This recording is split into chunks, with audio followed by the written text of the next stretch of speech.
"You ever actually serve, old man, or you just wearing that hat to get the senior discount?" The kid said it loud, so the whole table behind him would laugh. And they did. The biggest Marine in the bar, 3 beers in, a wall of a young man with a high and tight and a chest like a door, leaning down over a corner booth where 2 grey-haired men sat nursing the same cup of coffee they'd ordered an hour ago. Mal. One of those old men was thin as a coat hanger. His ball cap was faded almost white, the kind of faded that takes decades, not seasons. He didn't flinch. He set down his cup, looked up at the young Marine with eyes the colour of cold water, and said nothing at all. And the young Marine, emboldened by the quiet, leaned in closer and asked the question he thought was a joke. He asked the old man what his call sign had been. The old man picked the coffee back up, took a slow sip, and said one word. Iceman, and every Marine aviator in that bar stopped breathing at the same time. If you've ever watched somebody talk down to a quiet man and get it catastrophically wrong, type steady in the comments right now, because this old man is about to earn that word in a way none of them saw coming. The bar sat just off the gate at Yuma, Arizona, the kind of place with squadron plaques screwed into the wood, paneling and a flag that had hung there long enough to go soft. It filled up every spring when the weapons and tactics instructor course ran at M81, when the best young aviators the Marine Corps had to offer came through the desert to get sharpened into the people who would teach everyone else. They were the top of the top, and most of them knew it, and a few of them couldn't carry it without it leaking out as noise. The old man in the corner had been coming to that bar for years. The bartender knew him by his coffee order, and nothing else. He never talked about himself. He'd sit in the same booth with his friend Sal, a stooped man with a VMFA ball cap of his own, and hands that shook a little now. And the two of them would talk low, the way men talk when the stories are too heavy to say at full volume. Nobody bothered them. They were just 2 old guys in the corner.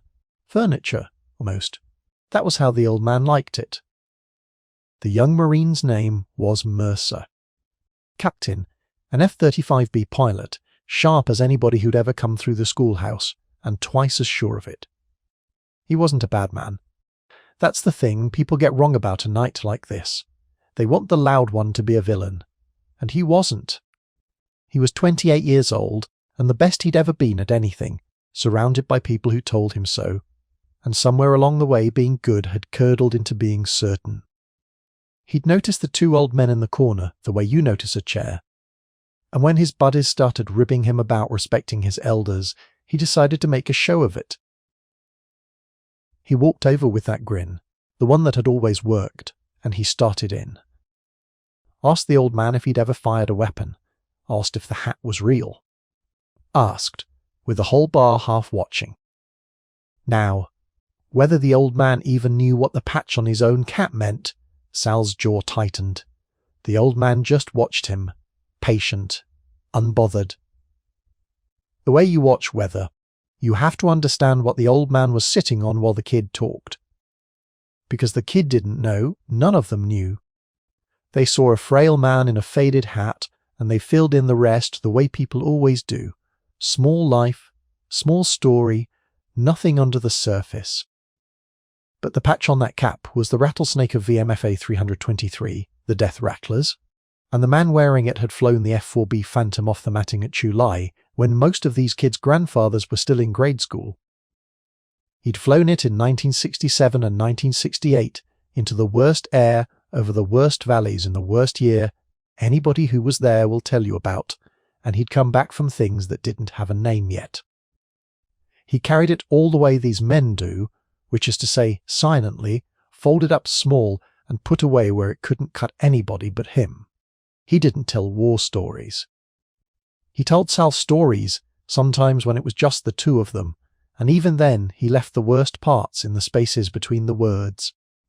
So when Captain Mercer leaned in, grinning, and asked the old man what his call sign used to be, asked it the way you'd ask a child what their imaginary friend was named, the old man set down his coffee. He looked at the kid for a long moment, and then he answered, Iceman. The word landed in that bar like a dropped plate, because here is what Captain Mercer knew that the rest of the civilians in that room did not. Every aviator who comes through the Marine Corps learns a handful of names that don't belong to anybody they'll ever meet. Names that get spoken in the schoolhouse the way you'd speak about saints. Pilots who did the thing the rest of us only train for.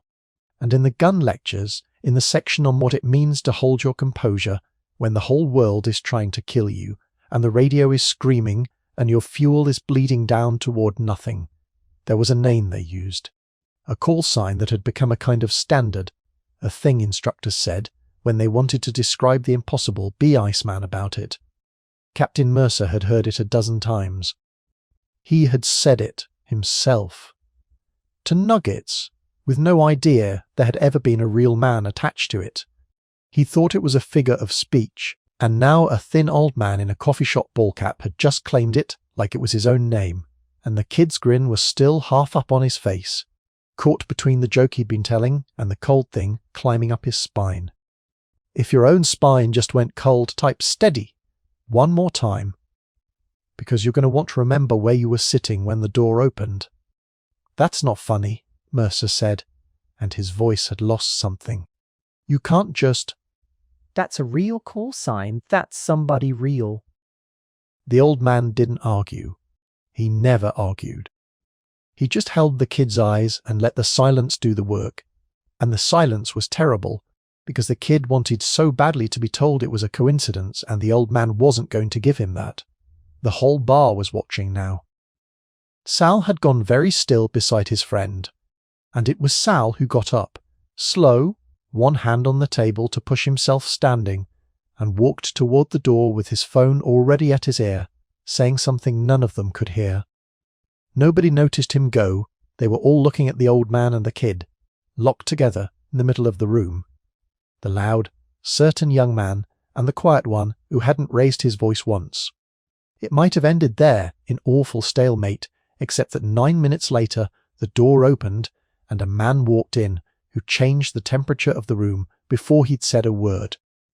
He was old too, but he carried himself like a flagpole, ramrod straight, in a windbreaker with a small gold star pinned to the collar that some of the younger Marines recognized and some didn't. The ones who did came halfway out of their chairs on instinct.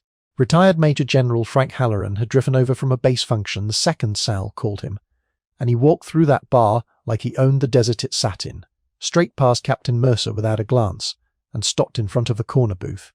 And then the Major General did something that none of those young Marines would ever forget. He came to attention in his street clothes, in a bar, and he held it. "Sir," he said to the thin old man in the faded cap. His voice cracked right down the middle of the word. "It's been a long time." The old man looked up at him, and something moved in that cold water face, just barely, just at the corners. "Frankie," he said, "you got old." And the general laughed, this wet, broken laugh, and sat down hard in the booth across from him like his legs had quit. The whole bar was dead silent.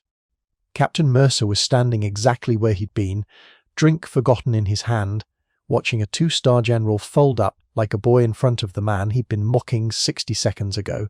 And then the general turned in the booth and found Mercer with his eyes, and his voice when it came was not unkind, which was somehow worse. "Son," he said, "do you have the faintest idea who you've been talking to?" He didn't wait for an answer. He told them. He told the whole bar, in the flat, steady voice of a man who'd told it as an after-action 1,000 times in his own head and never once out loud. March of 1968.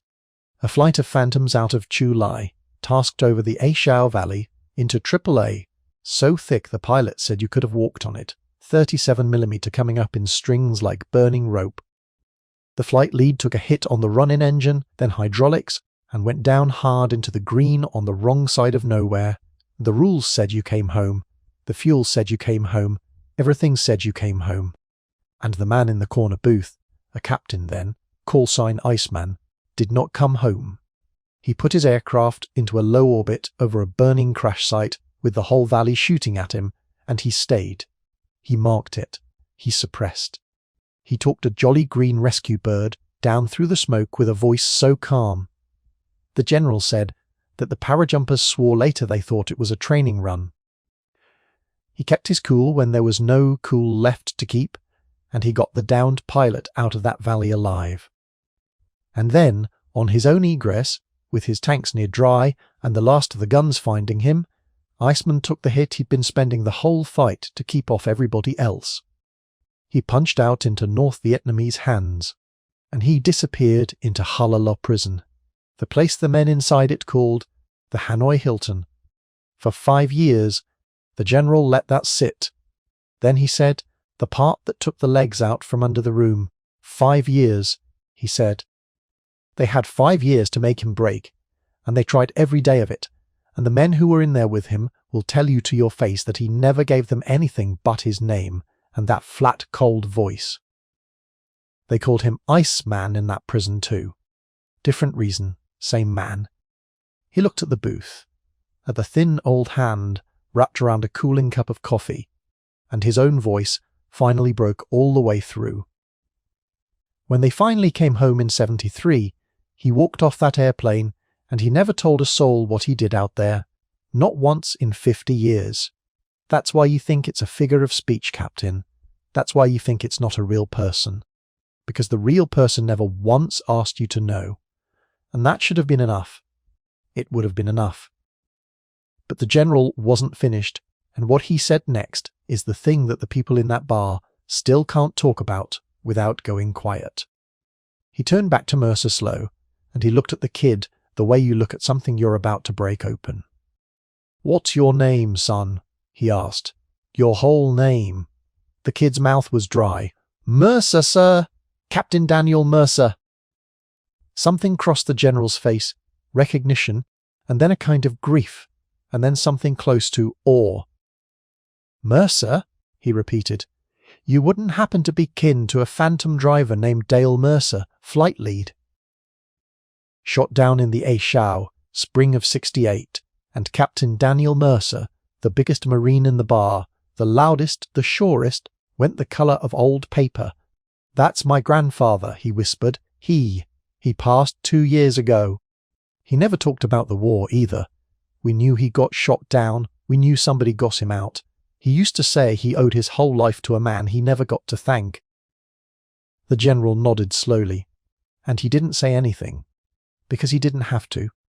He just turned his head, and the whole room turned with him, toward the thin old man in the faded cap, who was already looking at the boy with those cold water eyes, gone soft and wet at last. The man Captain Mercer had spent the night mocking was the reason Captain Mercer had ever been born. Dale Mercer's grandson, the downed pilot's grandson. Standing in a bar in the desert, having just asked the man who flew through a wall of fire to save his grandfather whether his hat was even real. What happened next was very quiet. The kid didn't say anything for a long moment because there wasn't anything to say that would hold the weight.